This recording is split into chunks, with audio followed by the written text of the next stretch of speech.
नमस्कार दोस्तों, आशा करता हूं आप सब बहुत अच्छे होंगे। देखिए आज हम डिस्कस करेंगे 14 मार्च का द हिंदू न्यूज़पेपर और PIB that is press information bureau का इंपॉर्टेंट करंट अफेयर्स।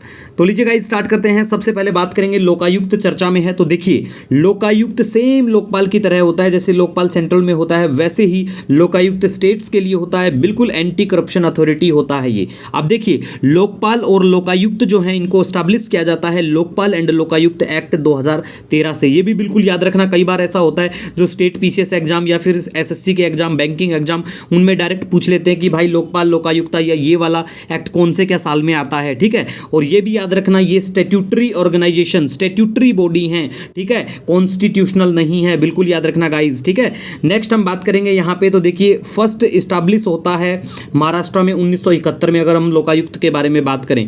अब देखिए लोकायुक्त के बारे में बात करें तो सीएम होता है स्टेट का जो सिलेक्ट करते हैं लोकायुक्त को after meeting with the chief justice of high court and speaker of legislative assembly and chairman of legislative council. अब देखिए बेसिक चीजें हमें लोकपाल के बारे में भी गाइज पता होना चाहिए। ये इंस्टीट्यूशन कहाँ से क्या आता है ना, शुरुआत में कहाँ पे क्या होता है। जैसे ओम्बुड्समैन फाउंड करते हैं एक इंस्टीट्यूशन स्वीडन में 1809 के बारे में अगर हम बात करें, है ना। लेकिन हमारे देश के बारे में गाइज बात करें ना तो LM सिंघवी ने कॉइन करा था लोकपाल, जो ये टर्म है इसको 1963 में। ठीक है, और फर्स्ट लोकपाल बिल हमारे यहाँ 1968 में आता है, 1968 में।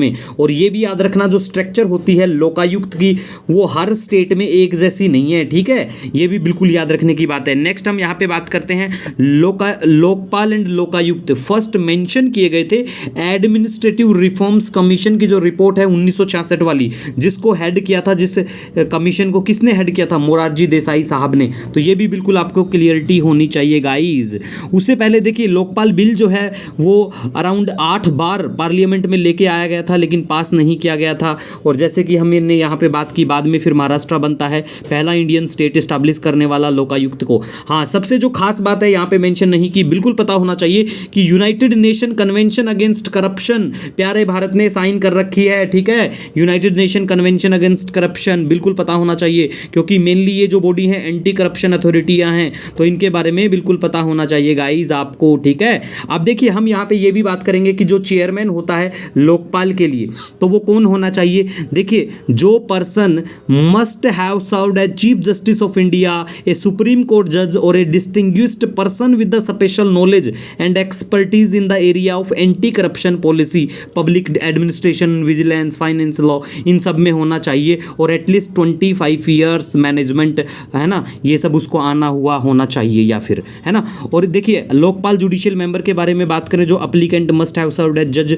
ऑन सुप्रीम कोर्ट और chief justice of high court. ये सभी देखिए इनके बारे में एलिजिबिलिटी, लोकायुक्त सिलेक्टेड कमेटी क्या कुछ होती है, कौन होता है। तो लोकायुक्त के बारे में तो हम बात कर चुके हैं कि कमेटी में कौन क्या होते हैं, लेकिन आपको ऐसे ही लोकपाल के बारे में भी पता होना चाहिए कि जो सिलेक्शन कमेटी होती है लोकपाल की, उसमें जो मेंबर होते हैं उनको अपॉइंट किया जाता है प्रेसिडेंट के द्वारा on recommendation of A selection committee. और वो सिलेक्शन कमेटी में कौन होता है बिल्कुल पता होना चाहिए, प्राइम मिनिस्टर होते हैं उसमें एज ए चेयरपर्सन, और speaker of Lok Sabha, leader of opposition of Lok Sabha, और चीफ जस्टिस ऑफ इंडिया या फिर उनके द्वारा नॉमिनेट किया गया कोई जज या फिर जो इमिनेंट जूरिस्ट हो वो। ठीक है, तो इसके बारे में थोड़ा सा बिल्कुल आपको पता होना चाहिए गाइज। नेक्स्ट हम यहाँ पे बात करेंगे, देखिए कंप्लीट हमने ऑलमोस्ट डिस्कस ही कर लिया लोकपाल लोकायुक्त के बारे में।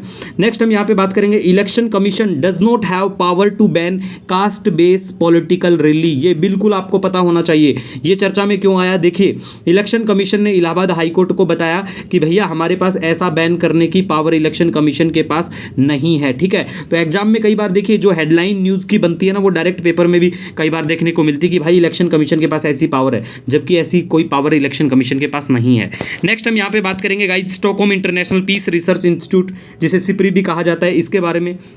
तो देखिए बिल्कुल ये स्वीडिश थिंक टैंक है और ये रिपोर्ट लेके आता है आर्म्स की। अगर हम बात करें कि कौन भाई सबसे ज़्यादा इंपोर्ट करता है, कौन एक्सपोर्ट करता है, तो इस बार जो रिपोर्ट आती है उसमें बिल्कुल बताया जाता है कि भाई इंडिया फिर से वर्ल्ड का लार्जेस्ट आर्म इंपोर्टर है, बिल्कुल आफ्टर फॉलोड बाय कौन है इसके बाद, सऊदी अरब। ठीक है, तो ये भी पता होना चाहिए for the 5 year period between 2018 and 22। और आर्म्स इंपोर्ट ड्रॉप हुआ है 11% बिटवीन 2013 से 17 और 18 से 22 का अगर कंपैरिजन करें तो, ठीक है, ये बिल्कुल पता होना चाहिए। और India was the biggest arm export, मतलब प्यारे भारत को सबसे ज्यादा जो करता है कौन, क्या, रशिया हुआ, फ्रांस, फिर इजराइल, ये भी पता होना चाहिए। नेक्स्ट गाइज हम यहाँ पे बात करेंगे, देखिए Russia was the largest supplier of arms to India. India को किसने दिए सबसे ज्यादा, रशिया ने, 13 से 22 के बारे में बीच की अगर हम बात करें तो।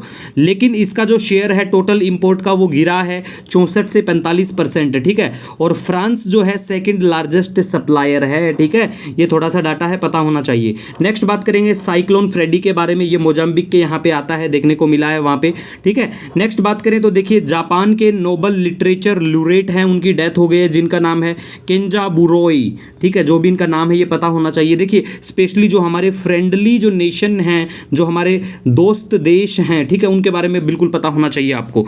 नेक्स्ट हम यहाँ पे बात करेंगे गाइज ऑस्कर के बारे में, तो देखिए ऑस्कर के बारे में बात करें तो नाटू नाटू फ्रॉम किसके द्वारा, एस राजामौली की जो RRR है उसका जो नाटू नाटू सॉन्ग जो है Oscar for best original song का अवार्ड बिल्कुल मिला है।